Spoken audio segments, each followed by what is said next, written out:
మనం ప్రస్తుతం అదే హోటల్లో ఉన్నాం. పోలీసులు మాత్రం ఇది సూసైడ్ అని చెప్తున్నారు. ఒకవైపు కూడా తన కాళ్ళకి గాయమైంది. అది తను బండి మీద పడుండొచ్చు అంటూ పోలీసులు చెప్పడం అయితే జరుగుతుంది. ఇదంతా కూడా ఫిఫ్త్ ఫ్లోర్‌లో జరిగింది. ఒకసారి పైకెళ్ళి చూసే ప్రయత్నం చేద్దాం.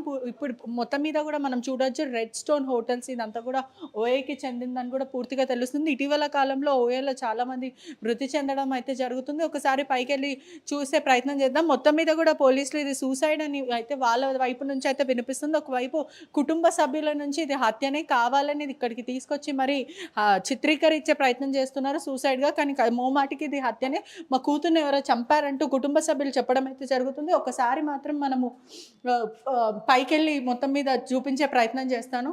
ప్రస్తుతం మనం ఫిఫ్త్ ఫ్లోర్‌లో ఈ ఘటన జరిగిందని చెప్తున్నారు. మొత్తం మీద కూడా క్రైమ్ సీన్ కాబట్టి ఎవిడెన్స్ కోసం, క్లూస్ టీమ్స్ కోసం పోలీసులు ఆ రూమ్‌ని సీజ్ చేయడం అయితే జరిగింది. దీంట్లో ముఖ్యంగా ప్రధానంగా ఆలోచించాల్సిన విషయం ఏదంటే సూసైడ్ చేసుకున్నప్పుడు దెబ్బ ఎలా తగులుతది? అంటే పోలీసుల వైపు నుంచి అది బైక్ యాక్సిడెంట్ అని చెప్తున్నారు ఒకవైపు. కానీ అయినప్పటికీ ఆ రక్తం మడుగులో మొత్తం ఆ అమ్మాయి ఉంది. సుమారుగా ఇద్దరు యువకులు, ఒక యువతి అంటే ఇద్దరు అంటే ఈ అమ్మాయితో మృతురాలతో కలిపి ఇద్దరు యువకులు, ఇద్దరు యువతులు అయితే ఉన్నారు. మొత్తం మీద కూడా ఇద్దరు వచ్చిన వాళ్ళకి రిలేషన్‌షిప్ ఏదైనా ఉండొచ్చు అంటూ కూడా పూర్తిగా అయితే వినిపిస్తూ ఉంది. ఒకవైపు చూసుకుంటుంటే కూడా ఘర్షణ చోటు చేసుకుండొచ్చు. అంటే అక్కడ ఎవిడెన్స్ ప్రకారం ఉన్న సినారియో బట్టి ఘర్షణ చోటు చేసుకుంది. అక్కడ ఉన్న వాళ్ళు ఎవరైనా చంపారా? లేదంటే మానసికంగా తను డిప్రెషన్‌కి వెళ్ళి గొడవ వల్ల ఏదైనా ప్రధాన కారణం వల్ల తను ఉరేసుకున్నా అని పూర్తిగా తెలియాల్సి ఉంది. ఒకవైపు పోలీసులు మాత్రం బైక్ యాక్సిడెంట్ జరిగింది. అందుకే రక్తం పడిందంటున్నారు. కానీ చిన్న బైక్ యాక్సిడెంట్ ఇట్లా గీరుకుంటేనే మనము టేప్ పెట్టడమో, ఫస్ట్ ఎయిడ్ చేస్తుంటాం. లేదా ప్రధానంగా స్థానికంగా ఉన్న హాస్పిటల్‌కి వెళ్తుంటాము. కానీ రక్తం మడుగుల యువతికి అంటే మీడియాకొచ్చిన ఫోటోస్ ఆధారంగా గూడా కింద అంటే బెడ్ కింద ఏదైతే బెడ్ ఉందో, ఆ బెడ్ కింద మొత్తం రక్తం మడుగులో ఉంది. ఖచ్చితంగా చోటు చేసుకుందని ఎవిడెన్స్‌గా అక్కడైతే కనిపిస్తుంది. పూర్తిగా అయితే పోలీసులు ఇద్దరు ఆ మహిళ ఎవరైతే తనతో పాటు స్నేహితురాలున్నారో ఆ మహిళని అదుపులోకి తీసుకున్నారు. మరి ఇద్దరు యువకులను తీసుకొని ప్రిలిమినరీ ఇన్వెస్టిగేషన్ అయితే చేస్తున్నారు. ఒకటి వైపు కుటుంబ సభ్యులైతే రోదిస్తున్నారు. ఇది ఖచ్చితంగా హత్యనే. మా అమ్మాయి ఫోన్‌లు గూడా లిఫ్ట్ చేయలేదు. ఎన్ని సార్లు కాల్ చేసినప్పటికి గూడా మాట్లాడతా అని ఇక్కడ ఎవరైనా పిలిచారా? లేకపోతే ఇంకేమన్నా ఉంటదో ప్రధానంగా ఇది ఇన్వెస్టిగేషన్ చేయాలి. మాకు న్యాయం జరగాలని కుటుంబ సభ్యులు కోరుకోవడం అయితే జరుగుతుంది. పూర్తిగా సిట్యుయేషన్ సినారియో చూసుకుంటుంటే గూడా మద్యం మత్తులో ఉన్నారు. అక్కడ ప్రధానంగా గూడా ఏం తెలుస్తుంది ఘర్షణ ఖచ్చితంగా చోటు చేసుకుందనేది క్లియర్‌గా ఎవిడెన్స్‌గా అనిపిస్తుంది. అంటే ఆ యువకులకి మరి యువతులకి ఏదైనా ప్రేమాయణం ఉందా? లేదంటే వీళ్ళిద్దరి మధ్యలో ఏదైనా ఘర్షణ చోటు చేసుకొని మాట్లాడదామని చెప్పి ఈ హోటల్‌కి పిలిచారా? అనేది పూర్తిగా పోలీసు ఇన్వెస్టిగేషన్ వాళ్ళే చేయాలి. కానీ మొత్తం మీద కూడా ఇది సూసైడ్ అన్నట్టు ఎటువంటి ఆధారాలైతే కనిపించట్లేదు. ప్రధానంగా సూసైడ్ చేసుకోవాలనుకున్న వాళ్ళు ఇంట్లో ఆ రూమ్‌లో ఉంటది. రూమ్‌లో మానసికంగా ఏదైనా ఒత్తిడికి చెందిందా? లేకపోతే మద్యం తాగే అమ్మాయి పైన లైంగిక వేధింపులారా? లేదంటే అమ్మాయిని అబ్యూజ్ చేసారా? కొట్టారా? అనేది పూర్తిగా తెలవాలి. ఒకవైపు చూసుకుంటుంటే కూడా రక్తం మడుగులో మొత్తం మీద.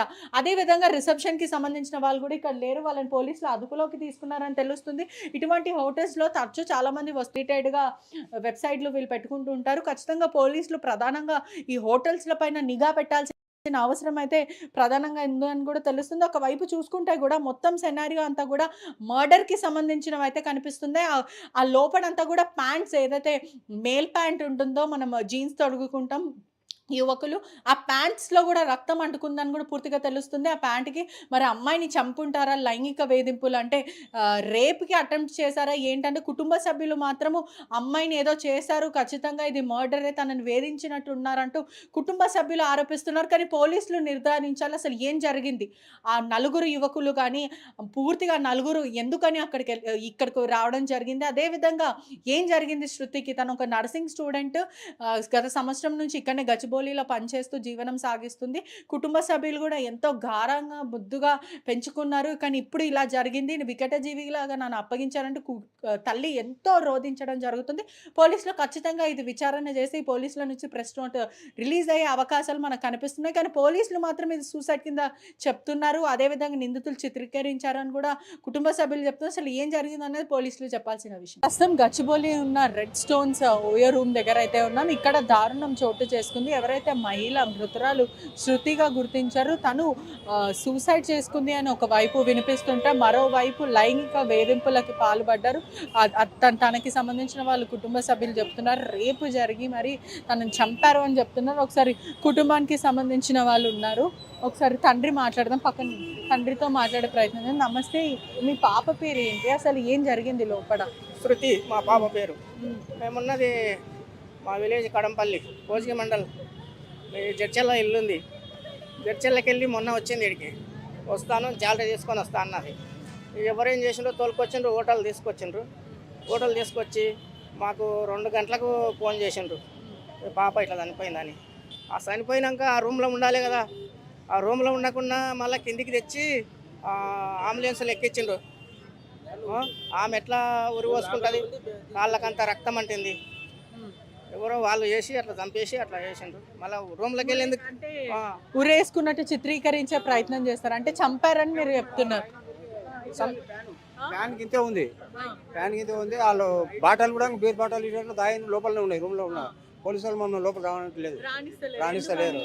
అడిగితే కూడా అంటే ఇప్పుడు ఉరేసుకుంటే జనరల్లీ రక్తం రాదు, కాళ్ళకి ఎట్లా అంటుకుంది రక్తం? అంటే ఆమె ఒంటి పైన ఏదైనా గాయాలు ఉన్నాయా? మీ పాపని చూసారా? గాయాలు ఉన్నాయి. వాళ్ళు అట్లా చేసి తర్వాత చంపినాక మళ్ళీ ఉరేసి మళ్ళీ కిందికి తెచ్చిండ్రు వాళ్ళు. చంపిన తర్వాత ఉరి అంటే మొత్తం సూసైడ్ లాగా చిత్రీకరించే ప్రయత్నం చేస్తారు. చేసి మళ్ళీ కిందికి తీసుకొచ్చిండ్రు. కిందికి తెచ్చి మళ్ళీ వ్యాన్లో పెట్టిండ్రు. మాకు ఆ రూమ్ చూపలేరు, ఏం చూపలేరు. పోలీసు వాళ్ళు కొనియలేరు అడిగి రూమ్లకు, మమ్మల్ని దున్నియలేదు అంతే. అంటే మీ పాప ఏం చేస్తుండే హైదరాబాద్? మీరేమో జడ్చెల్ల అంటున్నారు ఊరు, మరి పాప హైదరాబాద్కి ఎందుకు వచ్చింది? ఎన్ని సంవత్సరాలు ఉంటుంది? ఎవరు ఈ హోటల్ ఓయోకి తీసుకొచ్చారు? 2 ఉన్నారంట పిల్లలు. ఎవరో 3 2 అబ్బాయిలు 1 అమ్మాయి. వాళ్ళు తీసుకొచ్చారు. మా పాప ఇక్కడ బిఎస్సి నర్సింగ్ హాస్పిటల్లో చేస్తుంది. హాస్పిటల్లో చేస్తుంటే వచ్చింది ఇక్కడికి. మా దగ్గరనే ఉండే వారం రోజులు అక్కడ ఉంటే మొన్న 3 రోజులు అయింది వచ్చి. ఇక్కడ వచ్చినాకనే ఇక్కడ మళ్ళీ ఎట్లా తీసుకొచ్చిండ్రు, వాళ్ళు దోస్తులు కలిసిండ్రు, ఇట్లా చేసిండ్రు. అంటే మీరు ఇది మొత్తం మీద ఇది మర్డర్ అంటున్నారు, అంటే చనిపోయి సూసైడ్ అయితే అసలు కాదండి, మర్డర్ అని. మర్డర్ ఇది మర్డర్ చేసి మళ్ళీ కిందికి తీసుకొచ్చాను. మాకు తెలియదని అంటున్నాడు అబ్బాయి కూడా. అంతా దోస్తులము. నిందితులను అదుపులోకి తీసుకున్నారా? తీసుకున్నారు మేడం. ఏమంటున్నారు వాళ్ళు? వాళ్ళు ఏమో తీసుకొని స్టేషన్కి వెళ్ళిపోయారు. పోస్ట్ మార్టంకి పంపిస్తాము. పోస్ట్ మార్టం పంపిన తర్వాత ఇన్వెస్టిగేషన్ చేసిన తర్వాత ఏం తెలుస్తుందో అప్పుడు మేము నిందితులను అదుపులోకి తీసుకుంటాం. అప్పటి వరకు వాళ్ళ కస్టడీలో ఉంచుకున్నారు. ఎవరిమైనా అనుమానం ఉందా? అంటే తను వాళ్ళు ఇప్పుడు ఆ పిల్లలు ఇంటాక్సికేషన్లో ఉన్నారు టోటల్గా. ఎవరు ఆ అబ్బాయిలు 2 మత్తులో ఉన్నారు ఇప్పటికీ. ఇట్లా సొలుగుతున్నారు అక్కడ చూస్తుంటే. మద్యం మత్తులో ఉన్నారు ఆ యువకులు. ఇప్పుడు ఉన్నారా? తీసుకెళ్లి పోలీస్ స్టేషన్కి వెళ్ళారు వాళ్ళు. ఎంతమంది ఉన్నారు యువకులు? 2 ఉన్నారు. 2 ఒక అమ్మాయి వారితో పాటు. 2 రూములు తీసుకున్నారు అక్కడ. ఒక రూమ్లో వాళ్ళు ఉంటారు. ఆ 2 అమ్మాయిలు, 2 అబ్బాయిలు 1 అమ్మాయి వేరే రూమ్లో ఉన్నారు. మా పాప వచ్చేసి ఇక్కడ వేరే బెడ్రూమ్లో ఉంటుంది. అయితే మా పాప వచ్చేసి ఇక్కడ ఏం చేసిండో మొత్తం పైన సిచ్యువేషన్ అయితే వచ్చేసి హ్యాంగింగ్ అయిందని చెప్పేసి మాకు వాళ్ళలో ఎవరో ఫ్రెండ్ మాకు రిలేషన్ ఫోన్ చేసి మాకు తెలిసి 3:30 కట్ల మాకు ఫోన్ చేశారు. వచ్చేసరికి 5:30 అయింది మాకు. 5:40 4:45 అప్పటికే వాళ్ళు బయట అంబులెన్స్లో బాడీని బట్టలు చుట్టేసేసి అక్కడ వేసేసి మేము రాకన్నా ముందే. పోలీసులు ఏమంటున్నారు అంటే ఇదంతా కూడా మీరు అసలు పేరెంట్స్ రాకముందు మీరు ఎందుకు బాడీని దించారని అడిగారు.